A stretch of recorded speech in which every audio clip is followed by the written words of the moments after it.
नमस्कार दोस्तों, बडिंग्स में आपका स्वागत है। होप करते हैं आप सभी बहुत अच्छे होंगे।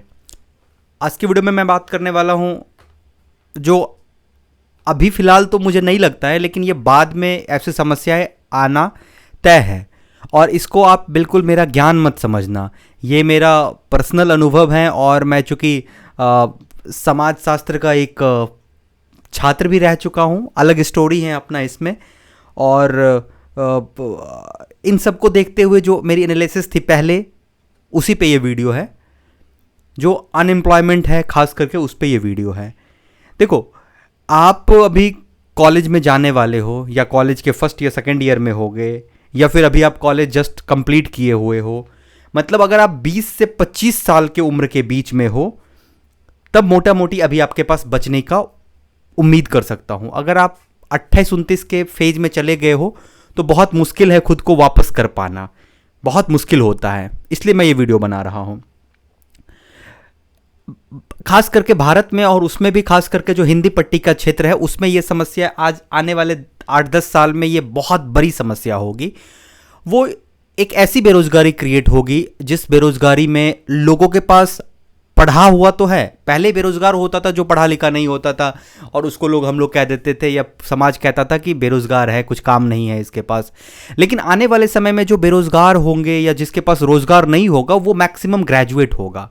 और यही सबसे बड़ी विडंबना होगी कि जब ग्रेजुएट बच्चा 5 साल तक किसी एग्ज़ाम विशेष की तैयारी कर लेता है, या फिर अगर आप मोटा मोटी इंडिया में अगर आप हो और हिंदी पट्टी से हो तो 20-21 साल में हम ऑलमोस्ट 18 साल में तो 12th हुआ, मोटा मोटी मान के चलते हैं, और 8-4-12 22 साल में आपने ग्रेजुएशन किया। 23 साल मोटा मोटी मैं मान के चलता हूं। तो 23 साल जो ग्रेजुएशन का होता है, जब अब हम कंप्लीट किए, उसके बाद अगर आपने 23 साल से 30 साल की उम्र तक में अगर आपने कुछ भी नहीं किया, आपने कुछ स्किल नहीं किया, आपने कुछ व्यापार नहीं किया, आपने कोई काम नहीं किया, आपने सिर्फ और सिर्फ किसी चीज़ की तैयारी की, तो 30 के बाद जो होती है, आपके पास पढ़ा हुआ तो बहुत कुछ रहेगा, लेकिन आप मार्केट से बहुत पीछे चले जाओगे और फिर से बैक कर पाना बहुत ही कॉम्प्लिकेटेड इवेंट्स है।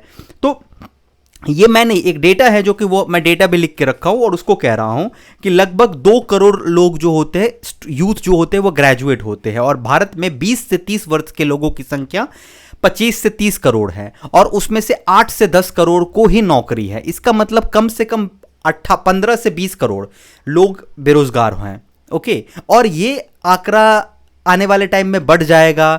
आप खुद ही सोचना, अगर आपके कोई बैच में कोई सीनियर होंगे जो 2021-22 में पास किए होंगे, वो किसी चीज़ की तैयारी कर रहे होंगे, अब चाह रहा होगा कि अब मैं किसी भी तरीके से इस लूप से बाहर निकल जाऊं, लेकिन मार्केट बहुत आगे निकल चुका है, आपके पास स्किल गैप हो जाएगा, आप मार्केट में रिलेवेंट नहीं रहोगे, बहुत मुश्किल होगा। तो आपको जो भी करना है वो सोच के करो। समाज के पैरामीटर को भूल जाओ। आज अगर मैं पूरी खाने का मेरा प्लान है, तो अगर क्या मुझे वो पूरी खाने से मुझे कोई रोकेगा? नहीं रोकेगा। मतलब अगर मैं ये चीज़ सोच रहा हूं कि समाज मुझे वैलिडेट करे कि मैं सरकारी गवर्नमेंट जॉब में हूं या नहीं हूं, या मैं प्राइवेट में भी हूं तो किस तरीके का जॉब है, मेरी सीटीसी क्या है, मैं 25 लाख के सीटीसी पे हूं या नहीं हूं, अगर ये सारी चीज़ें आप सोचोगे तो आप कभी भी लाइफ में एक भी स्टेप आगे नहीं ले पाओगे। उसके बाद एक ही सोल्यूशन है कि आप या तो सरकारी नौकरी निकाल लो, तब समाज में वैलिडेशन आपको मिलेगा, या बहुत मोटा तगड़ा सीटीसी तोड़ दो, तब समाज में आपको वैलिडेशन मिलेगा। तो अगर आप इस चक्कर में रहोगे तो फंस जाओगे। देखो, अगर आप प्राइवेट सेक्टर में बात कर रहे हो, प्राइवेट सेक्टर की एक बहुत ही खास बात मैं बताता हूं। स्टार्टिंग में आपको अनपेड भी काम करना पड़ सकता है। कॉलेज के बाद अनपेड काफी स्टोरी है जो अभी नहीं बताया हूं मैंने। अनपेड 3-3 महीने तक बिना पैसे का काम कर रहे हैं, सिर्फ काम कर रहे हैं। 6-6 महीने तक बिना पैसे का काम कर रहे हैं। भाई, काम सीखने को मिल जाएगा। एक बार काम सीखने को मिल गया, 1 साल तक काम, 1 साल सीखा, काम सीखने को मिल गया। भैया, आपका मैं काम कर रहा हूं, मुझे काम आ गया, मुझे पैसा दोगे? अच्छा ठीक है, जाओ, तुम्हें मैंने 15,000 दे दिया, चलो ओके। फिर 6 महीने 8 महीने के बाद, भैया मैंने आपका काम अच्छे से कर पा रहा हूं, क्या मेरी सैलरी बढ़ाओगे? नहीं बढ़ाओगे तो मैं मार्केट में लोग हैं खड़े जो मुझे ढूंढ रहे हैं। ये होता है private sector. So private sector की यही खास बात होती है। उस सब मोह माया में मत फंसो कि कॉलेज में प्लेसमेंट हो जाएगा, ओ माय गॉड, 1 करोड़ का प्लेसमेंट, 5 करोड़ का प्लेसमेंट, 50 करोड़ का प्लेसमेंट। इन सब चीजों के चक्कर में फंसोगे, फंस के रह जाओगे।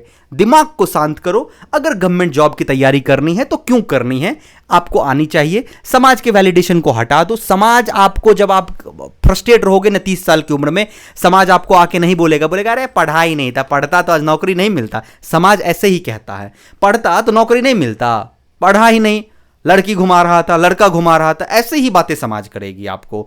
तो उन सब चीजों के बारे में मत सोचो, लेकिन अगर आपका निकल जाएगा तो उठा लेगा। और इसी चक्कर में मैक्सिमम युवा हम फंस जाते हैं। मैं भी फंसा हुआ था, मैं भी फंसा हुआ था, इसको अभी भी फंसा हुआ हूं, ऐसा नहीं है नहीं फंसा हुआ, लेकिन काफी हद तक ब्रेक कर दिया कि भाई मुझे काम करना पसंद है, मुझे काम करना पसंद है, मुझे मान लेते हैं रिसर्च पसंद है, तो अगर इस रिसर्च में मुझे अगर 15,000 मिल रहा है, अगर स्टाइपेंड मिल रहा है, तो I am happy with that amount, मुझे कोई दिक्कत नहीं है, मेरा घर चल रहा है, मेरा खाना चल रहा है, मेरे घर वाले को दिक्कत नहीं है, तो समाज को दिखाने की क्या जरूरत है।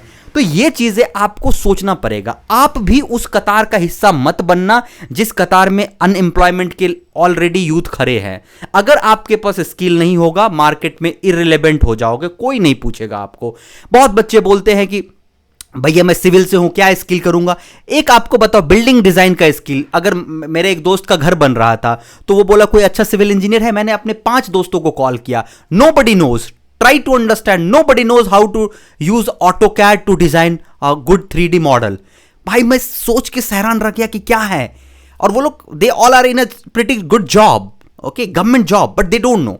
तो आपका भी किस्मत अच्छा होगा तो आपको गवर्नमेंट नौकरी मिल जाएगी, मेहनत करोगे किस्मत अच्छा रहेगा मिल जाएगी, लेकिन नहीं रहोगे तो आपके पास स्किल नहीं रहेगा ना। बहुत बच्चे बोलते हैं भैया कंप्यूटर साइंस मिला है, कॉलेज जाने से पहले क्या करें। अरे बाबा, कॉलेज जाने से पहले आपके पास कंप्यूटर है ना, कंप्यूटर में देखो, अभी इस वीडियो के कमेंट में लिखना, इसमें से 70% जो वीडियो को देख रहे होगे उसको ये नहीं पता होगा कि आपके जो लैपटॉप में सी ड्राइव में उसमें क्या क्या चीजें होती हैं। आपके सी ड्राइव में ओपन करना, आपको दिखेगा प्रोग्राम 86 प्रोग्राम फाइल्स, यूजर्स, उसके बाद आपको ड्राइवर्स दिखेंगे, आपको सॉफ्टवेयर दिखेंगे, विंडोज दिखेंगे, उसके अंदर जाना, सब डायरेक्टरी होगा, उसमें क्या चीजें हैं आपको नहीं पता है। तो अगर कंप्यूटर इंजीनियर हो और ये छोटी चीजें आपको नहीं पता है तो आप धब्बा हो कंप्यूटर इंजीनियर के लिए, फ्यूचर में भी आप धब्बा होगे कंप्यूटर इंजीनियर के लिए।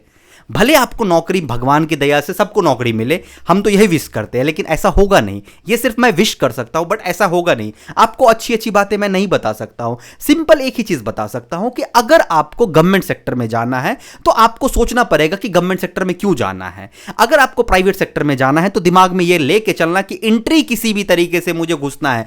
मार्केट में मुझे बोले कि भाई तुमको काम आता है, पैसा नहीं देंगे, काम करना है, मैं घुस जाऊंगा।